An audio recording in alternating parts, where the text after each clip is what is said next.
Okay. It's ultimately, I think it's really the fact that we don't love each other like we could. Okay. And that's at the root of it because we're afraid to. Okay. We're afraid to because we have to work so much.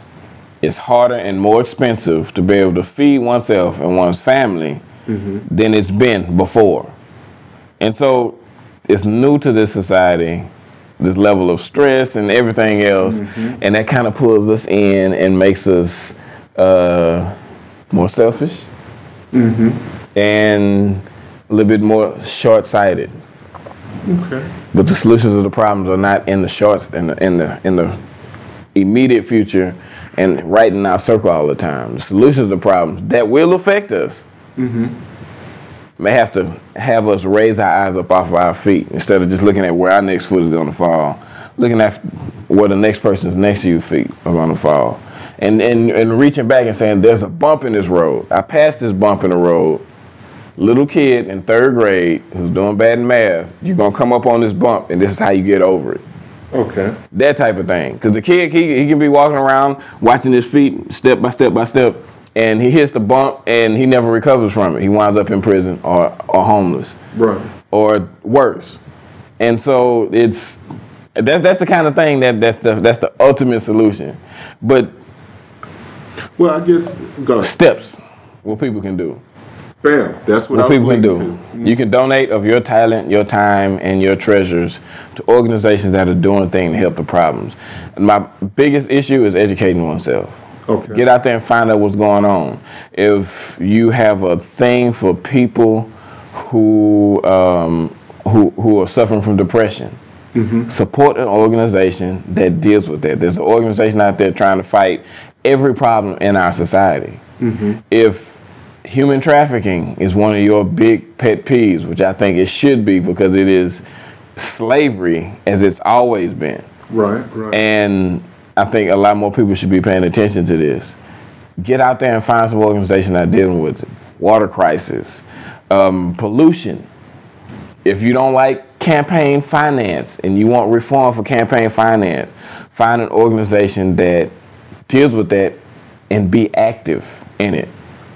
Okay. Life is really busy, but educate yourself on it, and when you can, there's always a little bit of time. There's always a little bit of time you can give. If you don't give any time, 2 more hours a year would benefit that organization by that two extra hours of your time. Okay, cool. That's how change happens. It's a contact sport. Right. Yeah, I remember you posting that on Facebook. But yeah, you hit it right on the nail, because what I was looking at was, there's one thing to, I love the name of the show, Let's Talk About It, because we're promoting dialogue. Right. But at the same time, I've always been a person that said, let's not talk about problems without offering solutions. Exactly. And so I think that's excellent that you said, hey, the biggest thing is that we're not loving each other enough. And then just giving some examples of things that people can do in order to increase the love in the universe. I think that's a wonderful thing. It works, man. And ultimately, is what we're afraid of. If we could let go of some of those hours at the job or something like that, some of that stress, people will find more time. In a recession, there are more people following their dreams than there was before the recession. Right. Because they don't have a choice. They have all this free time on their hands. Right.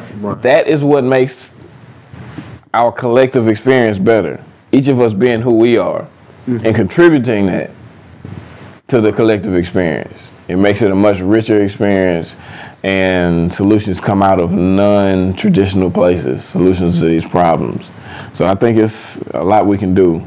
Okay, and I like the fact that you focus on the holistic component, because I think when we're looking at just some of the different organizations, I know you're involved with a couple of different organizations. Right. Can you just name the top, 3 that you're involved in, and just tell us more about that organization? I know you mentioned Search. Tell us more about that organization. Well, Search is a place over on Fannin and McGowan. I was a volunteer with Search for several years. It's a 4-story building. You've probably seen it and didn't know what it is. It's if you're interested in learning more about homelessness, it's a really good place to start. Okay. As far as a couple of other organizations I'm a part of, they're really result-oriented organizations. There's an organization called WOO. It's Women Healing and Empowering Women. I was on the board of directors for a couple of years, and now I'm on the advisory board. And the organization focuses on recidivism, homelessness, and domestic violence as it affects women in communities of color. African American and Latino women are the fastest growing group of homeless and the prison population. Oh, wow. Domestic violence is large in these communities. Sexual abuse, physical abuse is rampant in these communities, and we don't have a dialogue set up to discuss these things. And that's where a lot of the healing is going to come, from us being able to talk about this stuff. But it's so painful, we hide it, and it just continues from generation to generation.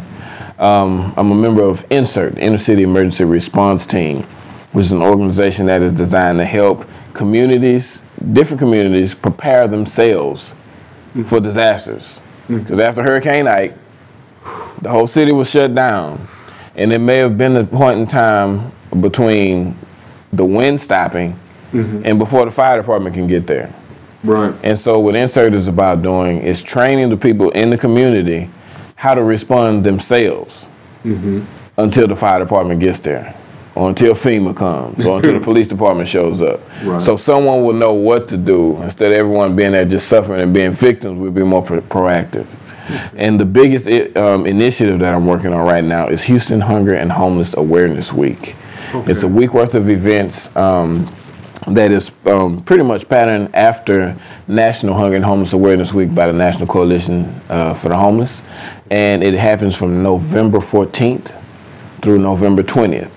It's actually going to start the night before the 13th with Sleep Out Saturday, November 13th. And at the end of Sleep Out Saturday, so that'll be the kickoff for the week of several events that are going to focus on different parts of education, for the most part, educating people about homelessness and hunger and how the solutions, the organizations, we're going to highlight a different organization every day. And these organizations are ones who are out there making a difference, pulling people out the street, getting food into hungry people's mouths. That's what these organizations are doing. And so you can go to hhhaw.us. That's hhhaw.us. US not as in the United States, but as in us, because we have to do this stuff together. This is something that we're all facing, and we're all a part of the solution. We have to do this together. So it's hhhaw.us. Houston Hunger and Homeless Awareness Week. .us, and you get updates. You can sign up for Sleep Out Saturday there. I hope that every church, mosque, synagogue, civic group, professional organization, high school, university, fraternity, sorority, everyone sign up for the Sleep Out, because on the 13th we're trying to get the largest number of people sleeping outside as possible. There are over 14,000 homeless people in the city of Houston. And I think if we can get 14,000 people who are not homeless to sleep out, it'll be a sign of solidarity. In a way, more people will learn just a little bit about homelessness, and it will be a really big statement declaring that we care. And homelessness will be there the next day. But there'll be 13,000 more people who are going to write a check during the next year, or go volunteer an hour or so, or go mentor a student, or go and work on campaign finance reform, right, and commit themselves to doing something that makes our collective experience better. Cool. That's wonderful. Thank you. That's what's going on, Mark. Wow, man, that's amazing that you're involved with so much, and I hope that the events coming up are going to be successful. Appreciate it, man. All right, cool. Is there anything else you want to leave our audience with before we leave? You can go to, if you want to contact me, you can go to noahrattler.com, send me an email, and I'll get back with you. Join me on Facebook, MySpace, I'm on all these things. All of my organizations, WOO, INSERT, Houston Hunger and Homeless Awareness Week, they're all on all of the multimedia social networks. My partnering organization with the Houston Hunger and Homeless Awareness Week is the My Fellow Man Alliance. They're a really good organization. Check them out. They're on Facebook and everything else. Get in contact with us. Go to hhhaw.us and sign up. Start a team. Tell your friends about it. Go to church, get everybody to start to participate, because this is where change happens. It happens right. If you're not sweating, then you're not a part of it. You're a spectator. And change is not a spectator sport. It's a contact sport. It's a contact sport. You got to get in the game. Get off the bench, get in the game, and make it happen. All right, thanks again. All right, well, thanks again for joining us on Let's Talk About It. And we'll see you at the next episode. Have a great evening.